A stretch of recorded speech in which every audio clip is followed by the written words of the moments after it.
I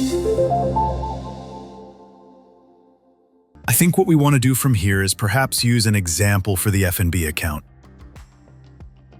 So let's import bank transactions and we say F&B account. And we choose bank statements for May 2025. We say Next.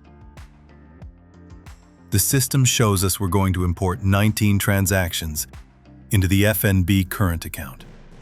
The balance is 0 to start with, and when it's done, it will be $145,427. So we import it. Now you can see the balance is updated to $145,427. But we also have transactions that need to be allocated, uncategorized receipts and uncategorized payments.